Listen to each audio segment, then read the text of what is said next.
Divisions ആണ്. ഈ 12 ഡിവിഷനിലും നമ്മൾ നോക്കണം. ഈ 3 വിരലാണ് നിങ്ങൾ യൂസ് ചെയ്യേണ്ടത്. നമ്മൾ ജസ്റ്റ് കണ്ണുകൊണ്ട് നോക്കിയാൽ പോരാ, തൊട്ടും നോക്കണം. നോക്കുമ്പോൾ ഈ 3 വിരലുകൾ യൂസ് ചെയ്യുക. ഇതിൻ്റെ ടിപ്പ് യൂസ് ചെയ്യരുത്. ഈ ഭാഗം വെച്ചിട്ട് വേണം നമ്മൾ തൊട്ട് നോക്കാൻ. ടിപ്പ് യൂസ് ചെയ്യുമ്പോൾ നിങ്ങൾക്ക് തന്നെ അറിയാം, ഇന്ന് പോയി വീട്ടിൽ നോക്കിയാൽ മതി, മൊത്തം കാണുന്ന തൊടുന്ന മൊത്തം മുഴയായിട്ട് തോന്നും.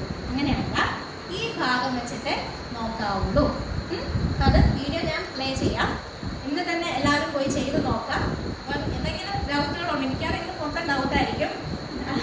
അങ്ങനെ ഡൗട്ട് അടിക്കണ്ട, നിങ്ങൾക്ക് വലിയ പ്രശ്നങ്ങളൊന്നും ഉണ്ടാവാൻ ചാൻസ് ഒന്നും ഇല്ല. പക്ഷെ ചെയ്ത് തുടങ്ങാം. നമ്മളെ ആദ്യം അറിയണം, എങ്കിൽ മാത്രമേ അവിടെ വരുന്ന ചെറിയ ചേഞ്ചസ് പോലും ഫസ്റ്റ് നിങ്ങൾ തന്നെ ആയിരിക്കും പിക്കപ്പ് ചെയ്യുക. ഓക്കെ, ഇനി നെക്സ്റ്റ് നമ്മൾ പറയുന്ന നെക്സ്റ്റ് ക്യാൻസർ ഗർഭാശയ മുഖ ക്യാൻസർ. അപ്പം ഇന്ത്യയിലെ സ്ത്രീകളിൽ കാണുന്ന ക്യാൻസറുകളിൽ രണ്ടാമത്തതാണ്. 30 വയസ്സിന് ശേഷമാണ് കൂടുതലായും കാണപ്പെടുന്നത്. എന്നിരുന്നാലും ചെറുപ്പക്കാരെ ബാധിക്കാം.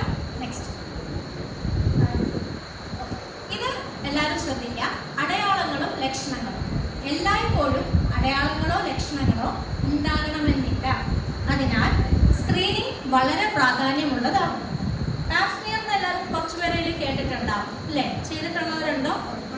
ഉണ്ട്. എത്ര വട്ടം ചെയ്തിട്ടുണ്ട്? എത്ര തവണ ചെയ്തിട്ടുണ്ട്? 1 തവണ ചെയ്തിട്ടുണ്ട്. ഓക്കെ. സ്ക്രീനിങ് എന്നുള്ള വാക്ക് ഞാൻ നേരത്തെ പറഞ്ഞു കഴിഞ്ഞു. നമ്മളുടെ ബുദ്ധിമുട്ടുകളൊക്കെ വരുന്നതിന് മുന്നേ തന്നെ ചെയ്യേണ്ടതാണ് സ്ക്രീനിങ് ടെസ്റ്റ്. പാപ് സ്മിയർ ആയിരുന്നു നമ്മൾ സർവൈക്കൽ ക്യാൻസർ സ്ക്രീനിങ്ങിന് ഇതുവരെ യൂസ് ചെയ്തുകൊണ്ടിരുന്നത്. പക്ഷേ ഇപ്പം നമ്മൾ റെക്കമെൻഡ് ചെയ്യുന്നത്, WHO റെക്കമെൻഡ് ചെയ്യുന്നത് HPV DNA ടെസ്റ്റാണ്. ഈ സർവൈക്കൽ ക്യാൻസർ എങ്ങനെയാണ് വരുന്നതെന്ന് അറിയാമോ?